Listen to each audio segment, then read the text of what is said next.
And just to put the nail right out of sight, in case you had any doubt about the importance of what you've been doing over the last 2 years and what's going on over the next year, we're privileged to have Her Royal Highness Princess Anne here this afternoon, patron of the Northern Lighthouse Board, and also Master of Trinity House, who's just going to give a far better understanding of what's going on around them. Ma'am, thank you for coming.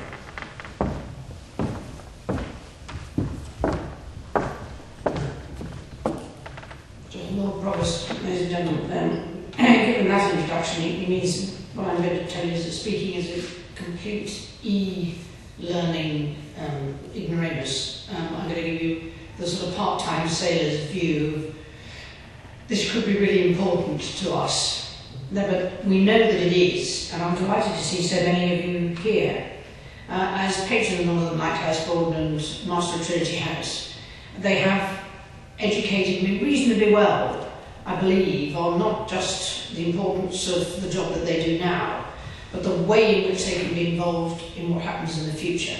So this conference is a really important part of evolving a great deal of their knowledge, but it only works because so many of you have similar experiences and broader experiences around the North Sea, that we can make use of all that knowledge.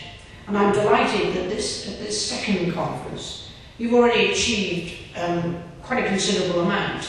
The report over the first year really highlights some of those issues and trends which you've been able to come together over already. And I hope that indicates why there are so many of you here, that you feel that there is real potential here to make constructive progress in a remarkably short space of time, given that this is only a 3-year project, but that you have all been sufficiently aware of the dangers and the possibilities that are offered by technology, particularly the e-navigation that we've just been hearing about.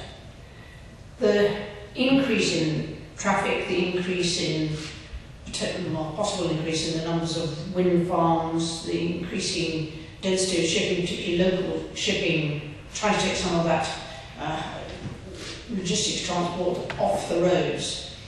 It's good news in a way for the maritime sector, but it creates its own problems, and as a way of dealing with that, to make much better use of the technology available.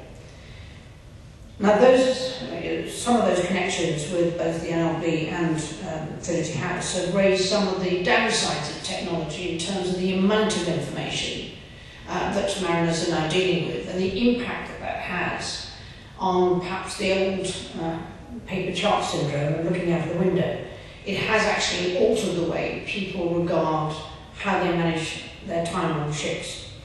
So managing that information, making it as presentable and as useful as possible, prioritising the warnings that come through on a regular basis in modern technological systems, so that you can assess much more readily the things that are truly going to cause you a problem, the things that are really inherently dangerous now, and those are just things that you have to keep a watch out for. That's quite a challenge because it seems to be increasing all the time. But using the technology to not just manage the journey, but what happens at each end, and how to make much better use of the time that ships spend at sea and the time alongside, is a step change in how we use technology and in navigation.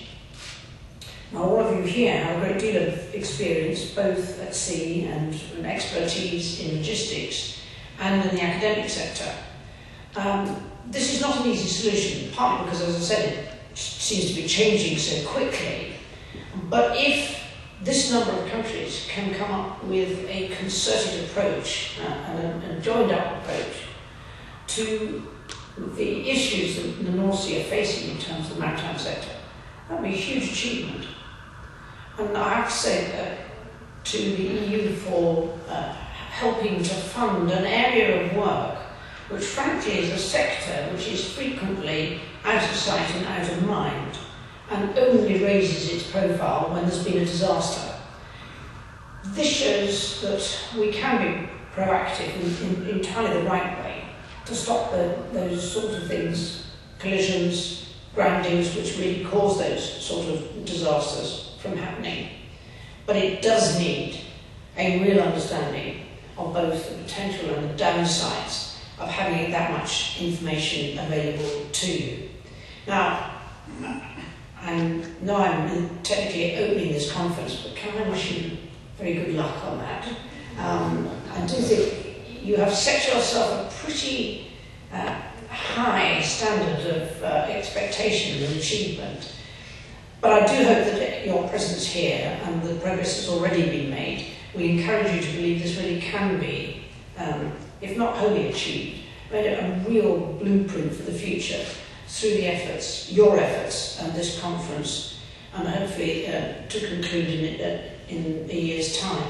So thank you all so much for coming to Edinburgh, for being part of this rather exciting and innovative programme, because you're really doing something for a sector that nobody else has done yet in terms of challenging what is available out there in terms of technology to be more useful for an entire sector. So as I say, I wish you well, but I hope that you will enjoy interactive and lively debate. You will enjoy the bits between the sessions, perhaps more important, and long-term professional links, personal professional links, which will stand us in very good stead for the future. Thank you.